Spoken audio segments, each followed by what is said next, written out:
You got a potty mouth. Ew, potty mouth. Ew, potty mouth. 3, 2, 1, 0.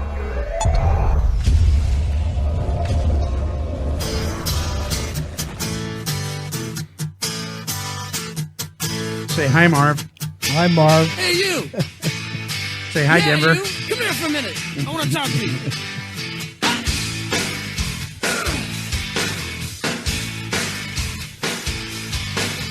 Mama says you're brain dead. Bang your head against the wall. Can't find peace of mind. Brain needs an overhaul. Oh, bang. Bonehead, brain dead, we're all the same. You can't think straight when your heart is in pain.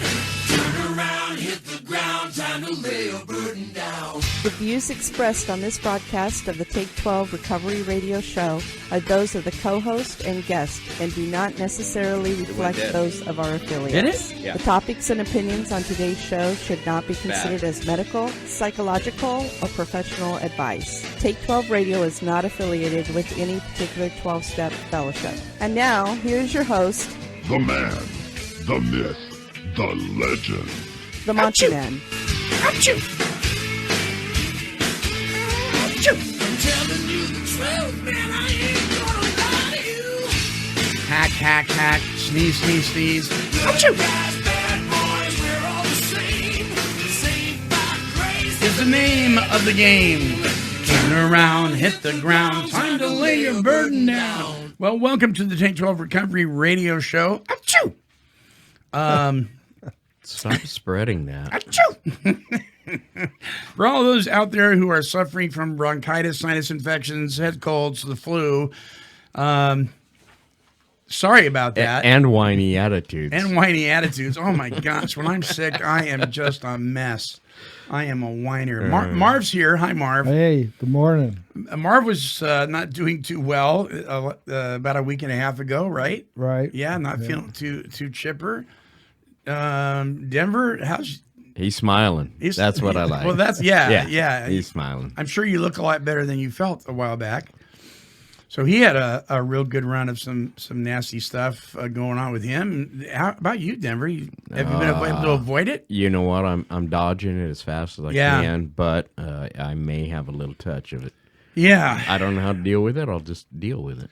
And I had to sit out from doing any recording or doing anything, and I actually took about a week and a half off at the Teen Challenge Center. I was in the ER twice, and at urgent care twice, and they had to do the breathing treatment a whole bunch of times, and it was horrible. It was bronchitis, but I guess bronchitis can be it can get real serious. I mean, to the point where either turn into pneumonia. Pneumonia, yes. Right? I've had that once, and that is no fun at all.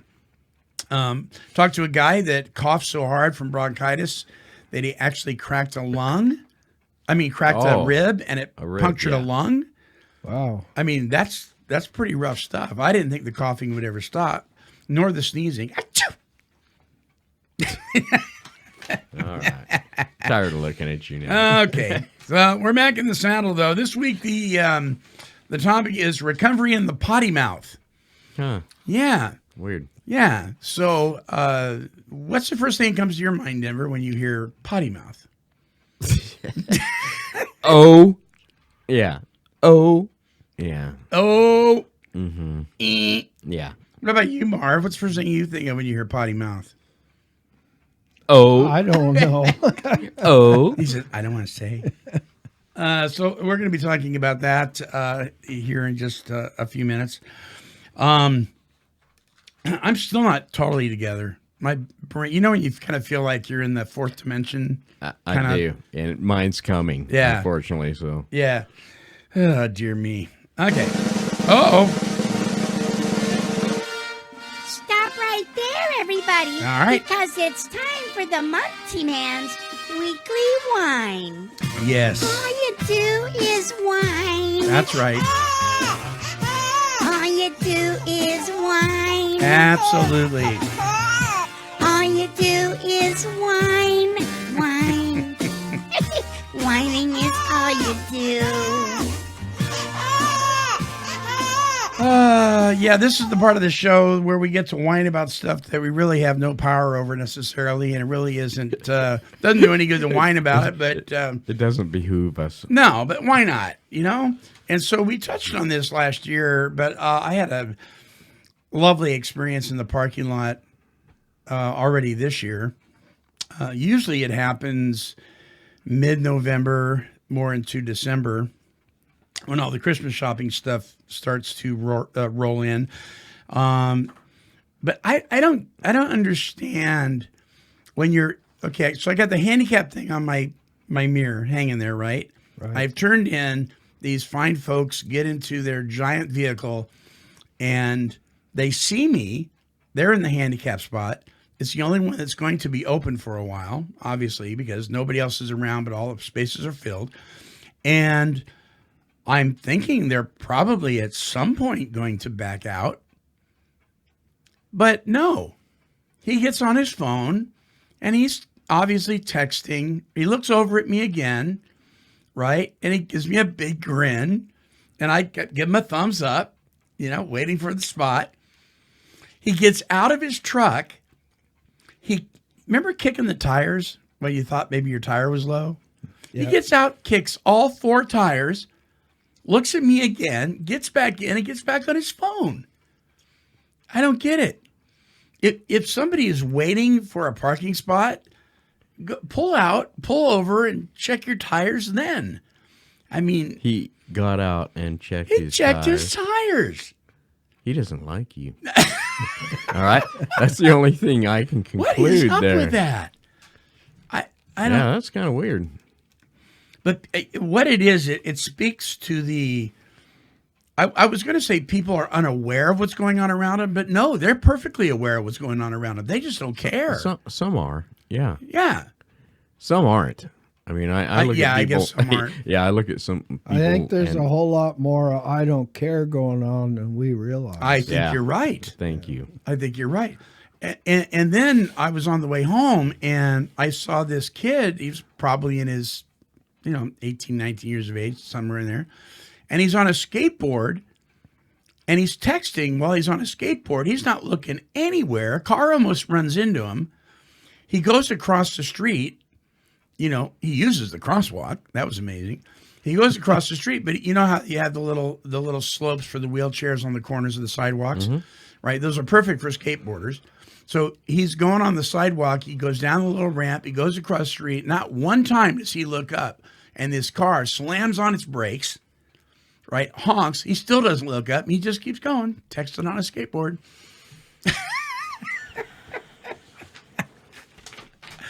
I don't understand. I don't get it. What is going on? Is it just, I don't know. Maybe it's I don't care. I shared with the boss the other day how much I enjoyed growing up as a kid. Yeah. I rode my 10-speed 15 miles up a gravel road. We walked it up. Right. Because you couldn't ride it on a 10-speed. Sure. With a 22 and a rope around my back, and just went out for the whole Saturday shooting. Yeah. You know what? We didn't see people. We didn't talk to people. We just went out and had a good time. And these kids nowadays, they don't have that chance. Or they don't... They probably don't have that chance because of gun control and things. Right. But, I grew up in a good generation. Yeah, I did too. Did you, Marv? I mean, yeah. I think that the era that we all kind of came up in was amazing. It really was amazing. We had a hill behind our house. Yeah. And we go up on the hill. We'd go cardboard sliding and do all that. And these beautiful oak trees that some of them had gotten so big they had toppled over, but they kept growing. So you could climb up on them and walk along their trunk. And you get these blue-bellied lizards, and we had dirt clawed flies. But we'd leave in the morning after breakfast, go up on the hill. Spend a whole Saturday. Yeah, we weren't back home until 5 o'clock when dinner time was. Yeah. And nobody was checking on us. Maybe mom would, come down to the corner and wave or something like that. But rarely even that. The whole neighborhood was up there. Yeah. It was a good time. Yeah. But we didn't have all this electronic stuff to have our faces in either. Nope. So I don't know, Marv. Want to get a tablet? A what? A tablet. You want to get a tablet? That's not pen and An paper. Apple. An That's Apple not tablet. pen and paper. No, it's yeah. Oh, More well. complicated than that. But can we do anything about it? Probably not. I was nice to the man when he, people, it's courtesy, common courtesy, right? Where's common courtesy? It used to be, yeah. Where did it go? I don't know. And then today I had an appointment to get my blood drawn for my diabetes every 3 months. Get my blood drawn, right? Appointment was $8.50. I got there. There was probably 18 people in line. I'm like, what? But there was a sign up that says we're shorthanded. Thank you for your patience. There was that. The thing that was interesting, though, is they had 3 nurses on drawing blood and a receptionist. I have never gone in there when there was more than 1 nurse and a receptionist. Went in, took about 3 minutes, and left. They overscheduled. I guess Yeah. they overbooked. Yeah. Stop doing that. But it's interesting listening to the old ladies do their weekly whine about having to wait in line. That was interesting. I thought, okay, I can whine about that too. All right. Well, that's it. And you guys got anything to whine about? Anything you're powerless over that you want to complain about? No. No. No? No. All right. All right. Good enough. I'll take a break. We'll come back. We got this topic, recovery in the potty mouth. Don't go away, my friends. Cracked walls, sloping floors, sticking doors. Ramjack can fix that. Some foundation repair companies resort to the fear factor to get you to sign a contract on the spot. Unless your house is sliding off the cliff, you owe it to yourself to get 2 estimates. Schedule your free foundation evaluation today with Ramjack West. Ramjack provides the best warranty, the best product, and the best customer service. People who do their homework choose Ramjack. Call 877-RAMJACK. CCB 146906. Hey, check it out. The best in recovery talk and positive music radio is now available on Apple Podcasts, iHeartRadio, Spotify, YouTube, and Podomatic. Simply visit any of these platforms and search for Take 12 Recovery Radio. Listen and download hundreds of our shows for fun and for free. Also available at take12radio.com.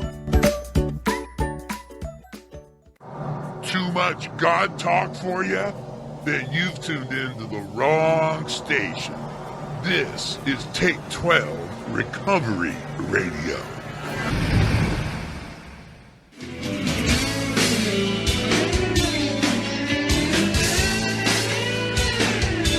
All right, there. We have returned.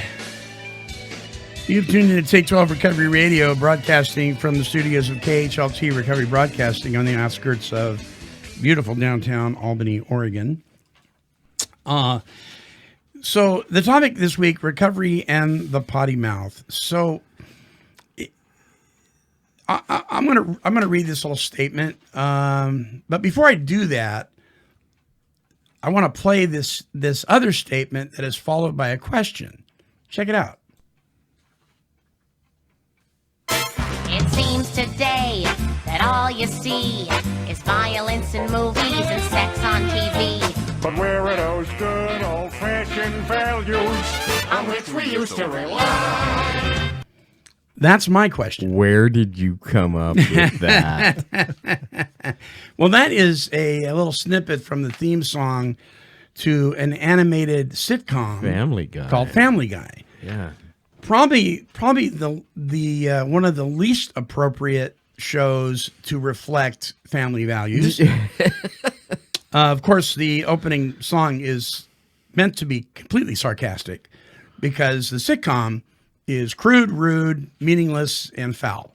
Sarcastic. So the theme song is being sarcastic, you know. Now, if you never watched the show and you played that song, you would be going, oh, wow, finally something that has got some value and some, you know, is family friendly. But no, not at all. I do not recommend that you watch that show if you've never watched that show. It is, as far as I'm concerned, it's worthless and foul, but some people think it is marvelous. It's a bit foul. It's a bit foul, yeah. Not quite as horrible as South Park and some of the others that have come up in the past on television. But going back to the question, what happened to those values that we used to, rely upon? We have seen a decline, and I suppose this has probably been going on. I mean, my grandfather could probably tell you that it's been going on, right? We've seen a decline in common courtesy. There's more foul stuff coming out of people's mouths today because of lack of common courtesy. People say whatever they want to say. And that's just kind of the way of, the human race. But I want to talk about, what about this kind of behavior when it's coming out of the mouth of those of us in recovery? Now, I don't want anybody to misunderstand. This is not to throw anybody under the bus. This is not to make a condemnation call upon anybody, because everybody comes into recovery in different places in their life. I, for one, did not grow up in a culture where there was a lot of profanity being spoken. It just wasn't going on. I mean, I heard it at school, but it was minimal. But my family, my immediate family, they just didn't use it, except for my grandpa on my dad's side. He was horrible. I mean, every other word was the F word or the N word. And some of his best friends were African American. My grandpa, he owned a speakeasy, which was in the basement of a theater in Stockton, California, years and years and years ago. And so there was a lot of gambling, there was a lot of drinking, that kind of thing. And so he kind of came up in that atmosphere. And so whenever he spoke, I mean, everything, whether it was apple pie, what time dinner was going to be, or the new couch that he bought, there was always a word that came before his description of that item. It was part of his vocabulary. You know what I'm saying? He really didn't mean anything by it. He wasn't angry. It was just part of his vocabulary. So some people have that going on. I did not, until we went to his house. Until you hung around a bit. Huh? Well, in the last probably 5 or 6 years of his life, we drove from Petaluma to Stockton just about every other week and visited my grandparents. So it was foreign to me, and it was always kind of, that doesn't sound very nice, but that's just kind of the way Grandpa was. But what about folks that are trying to do better? I've heard people say, well, what's in a word? It's only a word, when we're talking about profane speech. What about that? But also, is a potty mouth only limited to certain words? For example, the 7 that are not supposed to be used in broadcasting, or is having a potty mouth, does it extend to other statements, like things that are belittling to people? That's foul, right? Saying things like, why can't you be more like your brother? What kind of loser are you? Or let's put it into the meeting content. Hey, newcomer, you have nothing to say. Shut up and sit down. That to me is potty mouth. That to me is profane. That's a profane statement. Anything that belittles somebody or tears them down instead of encouraging them and lifting them up could be considered profane. So here's a statement, and let's just reflect on. And by the way, I'm going to use Jesus here in Matthew 12:34. But I was looking at some value systems of some of the other faiths, Buddhism, the Quran, Native American. And I'm also finding that there is a lot of encouragement not to use foul language, not to use degrading speech, that we're to be uplifting and encouraging. In fact, in Buddhism, there was a statement, and I'm paraphrasing here, that profane words contribute to the circle of what was the word? It meant dissension. I can't remember the word now, but it contributed to that. So it's not just limited to Christianity. I mean, most spiritual paths are supposed to be enlightening and encouraging and positive. Well, in Matthew 12:34, Jesus is in effect saying, out of our hearts comes our motivation for everything we think, say, and do. So this scripture verse says, out of the abundance of the heart, the mouth speaks. So what's in your heart is what comes out of your mouth. So out of our hearts comes our motivation for everything we think, say, and do. If our motivation is good, what we think, say, and do will be good. Out of the abundance of the heart, or the spirit, the mouth speaks. The spirit of a man is dead and is selfish and self-centered. We know that by reading the big book of Alcoholics Anonymous. Our problem, therefore, we think, is of our own making, that we're selfish and self-centered, we're ego-driven, right? Well, the spirit of a man is dead to selfishness. The spirit of God, or our higher power, working through man, is about truth and selflessness. Everything we speak, think, or do will attest to what the abundance of our heart brings forth. How then can we say we follow the spiritual path of our higher power when in fact what comes out of our mouth is contrary to the path and therefore displays what is truly in our hearts? So I'm thinking about this, and I'm thinking about the new guy coming in, and the stuff coming out of his mouth isn't very pleasant. Should that be expected? I kind of think so. Yeah. Yeah. Probably not just stuff coming out of his mouth, but his other behaviors as well. He's brand new, right? But what about the person who has gone through the step process with a sponsor, has learned to apply and implement the principles in those steps? He has several years of sobriety. He's active in his fellowship. He's in service work. And yet the stuff coming out of his or her mouth is just foul. Somebody help me understand that. I don't want to be condemning about that. I really don't. I just want some help in understanding that. So I'm going to put an invitation out there, and we can refer to these next week a little bit. If you'll email me at take12radio@comcast.net, that's TAKE, the number 12 radio at comcast.net, and give me your take on that. Help me understand why somebody who is supposedly spiritually mature in all other areas of their life, why what's coming out of their mouth can be extremely foul. So I'm going to ask you guys, what's your take on it? Who wants to take a shot? I think Dan. No, look at him. Look at him point the finger right at me. Okay, your pressure's on. That's okay. That's okay. I can feel this. How do I feel it? I've never grown up around foul language either. I find it.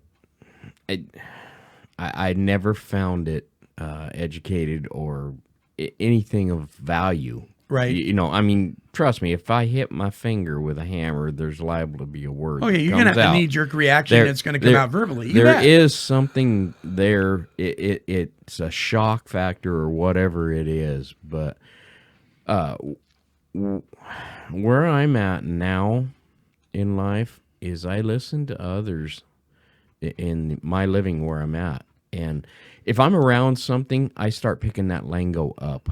I worked in a Firewatch mill for 30 days, and I cussed like crazy by the time I finished that shift. And you hadn't before? No. Yeah. I really kind of mind my manners, and I don't like the F word, the S word, and all that. I don't see a need for it unless there's a need.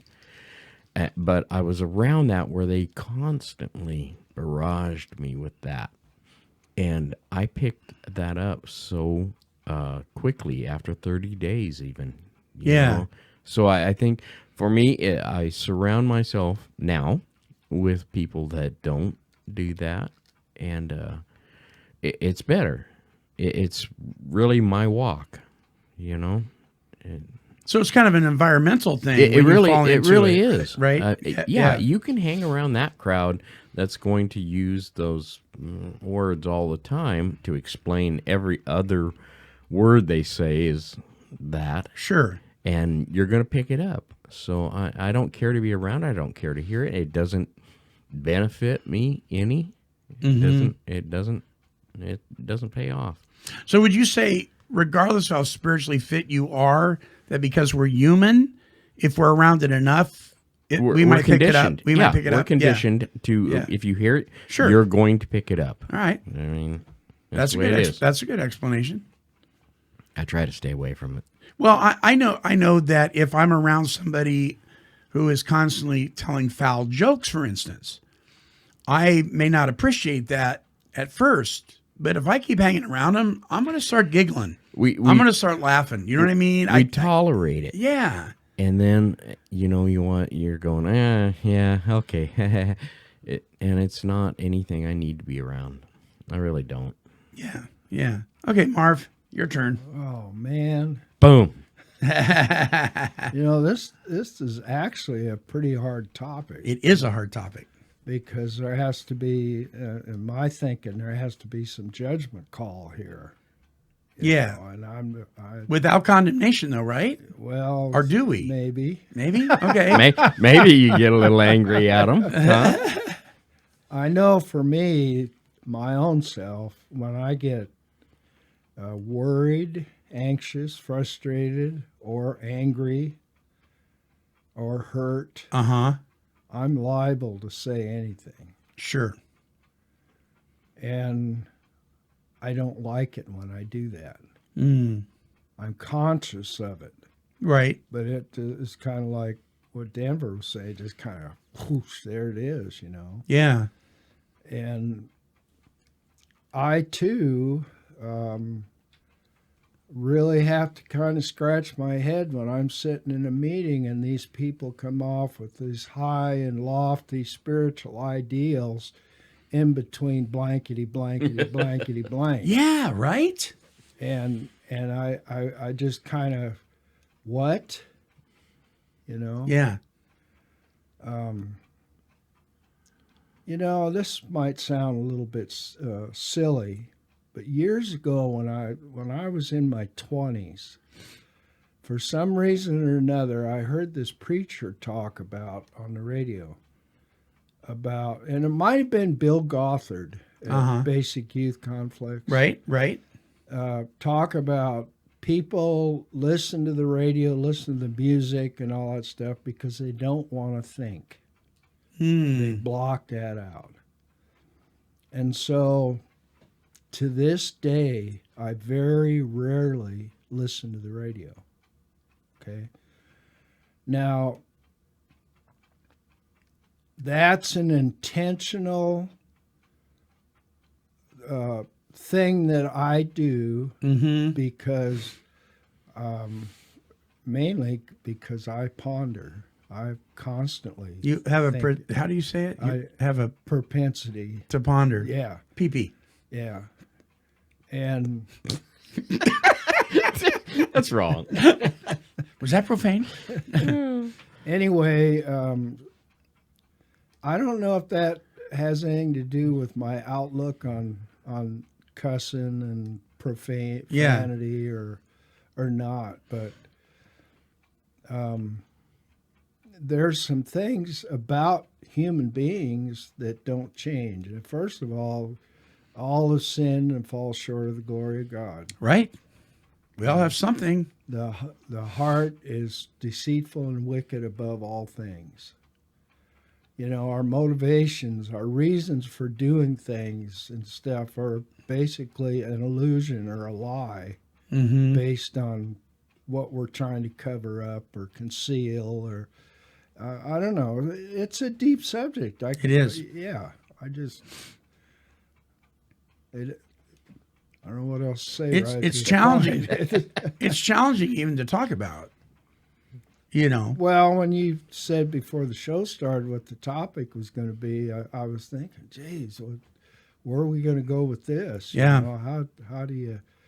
Because we're not supposed to judge, but at the same time, I hear that stuff in the meetings and I cringe. I just kind of, what in the world?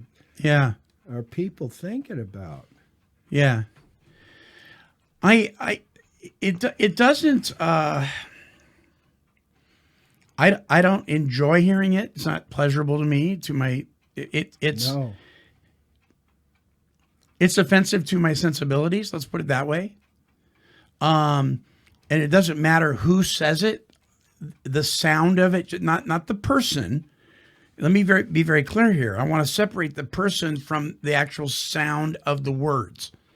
It's the sound of the words that just rub me wrong. And there would have been a time in my life when I could have very easily built a resentment over that. I don't do that anymore. It just is what it is. But I also don't enjoy it. I don't like it. I try to separate the sound that's coming out of the person's mouth from the person. And yet, as in Matthew 12:34, out of the abundance of the heart, the mouth speaks. So I think as far as learning to be tolerant and patient and loving to all, part of my job, just as a member of the recovery community, when it comes to recovery gatherings, when this happens, is to look past what's coming out of the mouth and consider the person's heart. And if the person's heart is that to where the stuff coming out of their mouth is foul, then instead of being overly critical of the individual, maybe I ought to throw them on my prayer list. You know what I mean? Maybe they need some encouraging. Maybe there's something going on in their life that is breaking their heart. Because if it is true, and I believe it is, that out of the abundance of the heart, the mouth speaks, that is kind of a red flag. When somebody starts spewing stuff like that, I think, wow, I feel for them because something else is going on, you know, particularly when it's somebody that hasn't been doing that and all of a sudden it starts happening, is usually a sign that something deeper is going on. The thing that really confuses me is when people of faith do it, that have been members of the faith community for years. And when they're not in a 12-step meeting, they're not using this kind of language. But man, when they're in that meeting, they are just shooting it like a Gatling gun. And I'm like, don't we shoot ourselves in the foot enough in the faith community? Why do we have to do this? And I don't know if that comes back to what you were saying, Denver, about, okay, so the guy walks in the meeting, now he's around a bunch of people that are using foul language, so he just picks it up. Or if he's just been holding this stuff back all week long, and that really is who he is, and he needs to spew forth profanity. I don't know. But I got to tell you, I don't enjoy it, and I don't appreciate it. But trying to separate the person from what is coming out of their mouth can be hard. Is that what we can say, Marv? Well, yes, probably not much, but people do that too because they're trying to emphasize something. A point, yeah. They're trying to emphasize something, or they're trying to be humorous. Mm-hmm. You know, please the whole crowd and just think they're really funny. Right. So, you know, there are other reasons why people do that, but maybe they're not angry, maybe they're not hurting, maybe they're just doing like what you're saying. They're just trying to be significant. Yeah. You know what's interesting is most of the time where I attend, what I will hear is people will look around to see if there's any young people in the room. I mean, really young people, right? Is there any kids in here? And once they see that there isn't, they feel like that gives them license to use profanity. And I'm kind of like, well, wait a minute. What makes you think I want to hear it? And by the admission that I shouldn't say this around children. No, it's wrong. That tells me it's inappropriate. You're making a confession right there, whether you know it or not, that this is inappropriate. Right in front of everybody. Right. Yeah, so I don't know. I just, Denver, chime in here. You know, I'm going to go back to something. I'm living in a group home situation. I have a young man living in my room right now. Yeah. And I would love to just correct him immediately about you need to do this and this and this and this. I get up every day and I make my bed and I put my clothes away and start my day like that. Well, he didn't come in with that upbringing, apparently. So his bed has been a mess. Well, here in the last week or so, he has saw me do that every day. I don't care how I feel. That's what I do. I get up and make my bed and start the day and have a routine there. And he has recently been getting better about that. Mm-hmm. So I, slow and easy, I guess, maybe.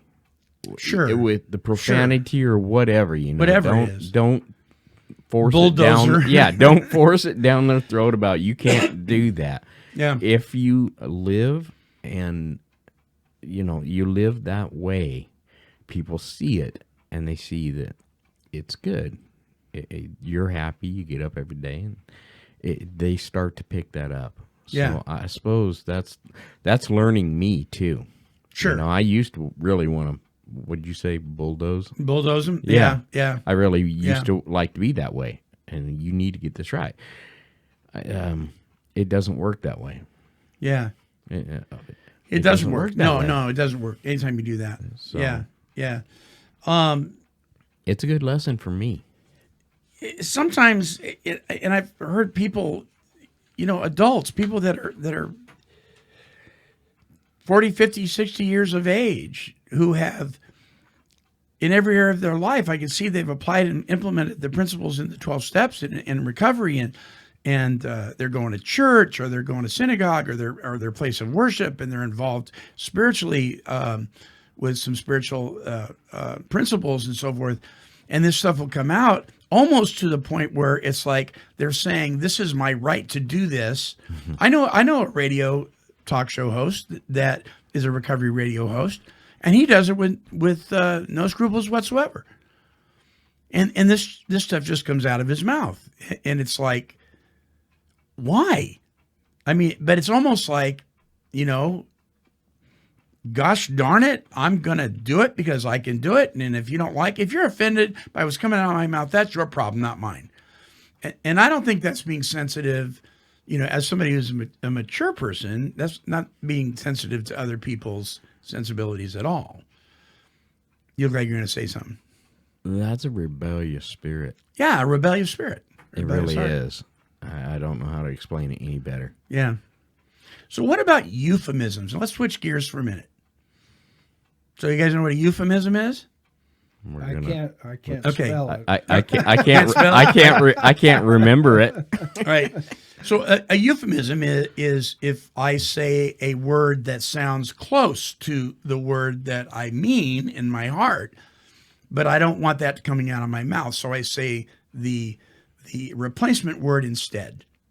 But everybody knows it's only a euphemism as long as everybody knows that word is replacing the other word. So I'm communicating it with you, but I'm sanding off the rough edges a little bit. Wow, that's deep. Okay. So instead of saying one word, I say another, but everybody knows what I mean. Can you give us an example? I don't want to. All right. That to me is the same thing. Now, I work with a young gentleman who is on staff, and he disagrees with me on staff at the recovery center I work at. He disagrees with me. He said, "Well, according to Monty, if you say that, you might as well be cussing." And I go, "That's right." Because what you're saying, what do you really mean when you're saying that, you know, John Smith? What do you really mean? That's not his name, but okay. Isn't that the same thing? I think it is. I would agree. Yeah. I would. I substitute sometimes words that are harsh, right, with what you said there, that euphemism or euphemism. Whatever, yeah, whatever it is, and it clearly means I was going to say something harsher than that. Yeah, but yeah. So there's people listening to this right now going, "Who are you to judge?" Called you out, didn't I, listeners? There's some of you right now, they're going, "Who are you to judge? This is not that big of a deal." Email. Yeah, just send me an email. I'm not passing condemnation on anybody. I'm just expressing that for some of us, we don't want to hear it. We just don't, and it's not appreciated. And, is it necessary for you to use those words? Is it necessary for you to put down other people with the statements you make, like shut up and sit down, you have nothing to say? What's wrong with you? Loser, stuff like that. I was in a meeting a couple of weeks ago, and the guy, he's talking about his ex-girlfriend who's sitting in the same room. He's talking to her, to this other guy, calling her a moron. And she's right there. This is before the meeting starts. And I'm like, that's profane. It doesn't have to be one of the 7 words for it to be profane. Gollies, I just, and I know I've done it. Sometimes in my weekly wine, especially the salad bar sloths. The people that take forever in a salad bar. The salad bar sloths. Could that be considered derogatory? I probably. By some. Yeah. Especially if you were one. Yeah. If you're one of those people that like to be artistic at the salad bar and create this masterpiece while everybody waits in line for you, you might take offense at being called a salad bar sloth. So hey, I should probably check myself at the door too. We probably all could do that. I just think we're better than that. I really do. We're working at getting better. Yeah, I hope that's I hope the so. key.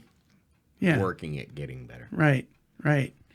Yeah, but there's some people that use that for an excuse too. Oh, this is progress, not perfection. Right. Yeah. Right. Yeah, it should be work. So I'm not there yet. You blankety blank blank blank. I don't know, guys. I just and what part of this? Part of this thing, Monty? What I was thinking about is, if we're Christians, yeah. So then Christ said, "It's expedient that I go, and I'll send the Helper." Right. So, what part of this is the Holy Spirit's job? Of to convict somebody. To convict people. That I know I have been convicted from time to time at different situations I've gotten into where my mouth overloaded my butt. Yeah. Seriously. Yeah. And to me, when the Holy Spirit convicts, then there is what happens for me is there's a true motivation to quit doing that. Versus somebody pointing their bony finger in your face saying, stop saying that. Yeah. You know, you can't legislate morality. You just can't. No, you can't. And if that's a moral issue, which it very well could be. Sure. Well, and your question, what part of this was light. What part of this is the Holy Spirit's job? I think all of it is. I really do. Now, does he use people? Absolutely. Will he speak through others to confront you about certain things? Sure. Sure he will. But by the same token, we're powerless over other people's choices, right? Right. And so I can recommend, I can suggest, I can share my concern, but I can't change them. And I can't, put my foot on their throat and yank at their necktie and tell them to change, because that isn't going to work at all. But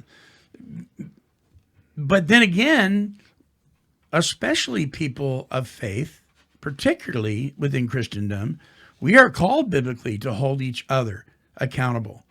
We are called to, when a brother offends, you go to them and you speak to them about the issue, and if you find that strongly offensive to you, it is much better that you go to your brother or your sister and you have a chat than going behind their back and starting gossip and Can you believe, their foul mouth? Who do they think they are? And blah, blah, blah, blah, blah. You're supposed to go to them and talk to them. So there is a cause for actually going to somebody, we as Christians have a responsibility to be an example of Christ no matter where we are. And that includes the 12-step meetings. We may not be able to talk about him specifically in certain circles, but our life should reflect it, right? Right. And I don't know. I think for those of us who've had a problem with a potty mouth and we've been walking with God for a while, maybe that's something we ought to take a look at. Bruce used to say, for the listeners that don't know, he was a co-host here on the show for years. He used to say that when he came into the rooms of recovery, after a while, once he was able to learn about the big book and the steps and traditions and all, when he would share, he had a very effective message. But a person, I guess, and other people too, but one specific person came to him and said, you got a great message, but it gets lost in amongst the profanity. And he realized, wow, I didn't realize that. So I stopped doing that, because what it did was it just kind of muddied the waters from everything he was saying that was really good. And as believers in God, people that are trying to follow a spiritual path, should we not become aware of that? What do you think there, Denver? Work in progress. Work in progress. So, work in progress. And so that was a progressive thing for him, Yes. right? Spiritual progress, not spiritual perfection. But it was pointed out to him. If it had not been pointed out to him, he would not have known it. Right. So sometimes we do need to say something. Somebody needs to say something. Right. But I think it needs to be in the spirit of love, gentleness. Sometimes we need to be firm about certain things, but never harsh. But I think our first approach should always be in love and gentleness. And it's everything's in the approach. It's in the approach. Some people you automatically know are not approachable, and you probably ought not approach them. So then it becomes a thing. Okay, God, help me with my sensitivity. Help me to be gentle in spirit towards myself when I hear the potty mouth, and not be filled with condemnation towards the person who's speaking that forth. Again, realizing maybe there's something else going on inside. Anyway, that's pretty much all I have to say about the topic. You guys want to add anything? I think we did well. Well, I think the reason that when you brought it up at the beginning of the show, that I found that it was so difficult was because I'm one too. I'm one too. Yeah. Yeah. And yeah. It's pretty hard to, for me anyway, to knowing that I have those same kind of problems from time to time to be able to talk about to chat about it. Yeah. In a fair manner. Sure. Sure. I think you're right. And I mean, like I said, profanity can be more than just those 7 words. I mean, and I've been guilty of it, not in fun, like the weekly whine, but really seriously upset about something and talking to my wife about somebody in a derogatory manner, and that's not right. It's not right to do that. So, of course, the way we act at home sometimes shows who we really are, even though we may not act that way in front of everybody else. And so I are one too in that arena. Amen. So, what comes out of my mouth is not always loving, pleasant, and kind. I like to think that it is the majority of the time, but then there's always that other piece. So check yourself before you wreck yourself, right? Da-da-da. Boom. Next week, we're going to be talking about medically assisted treatment. What do you think about that? If you've got thoughts about that, also email us before next week at take12radio@comcast.net. Our closing song is by Jeff Bates. It's a brand new song for him. It is called If I Get Drunk Tonight. Here's Jeff.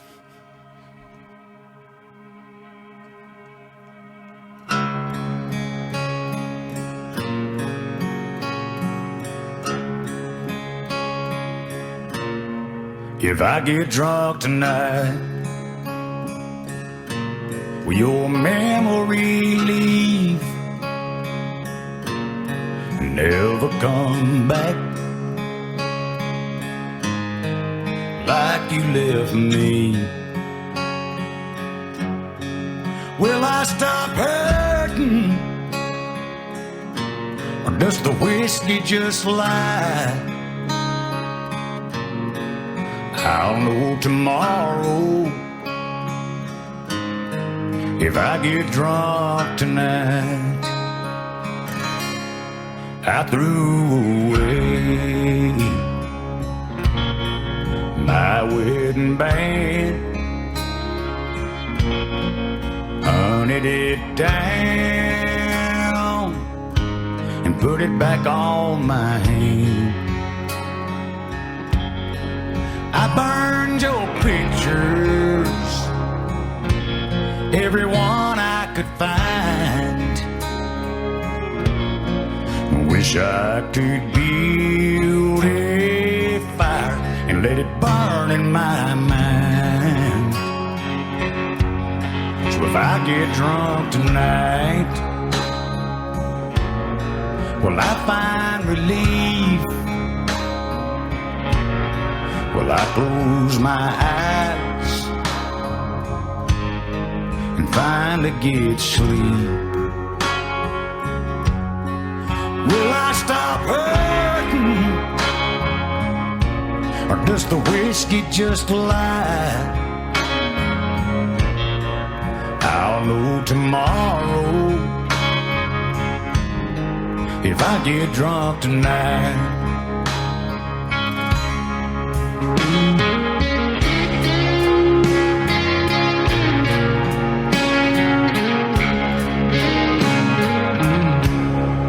I climb these floors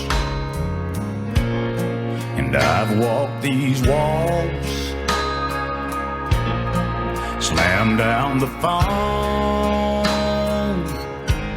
every time you ain't called. Finally gave up on hearing from you. Gave it to God, think he gave up too. So if I get drunk tonight, if I find some peace, will I close my eyes and finally be free? Gonna haunt me till the day that I die. I'll know tomorrow if I get drunk tonight.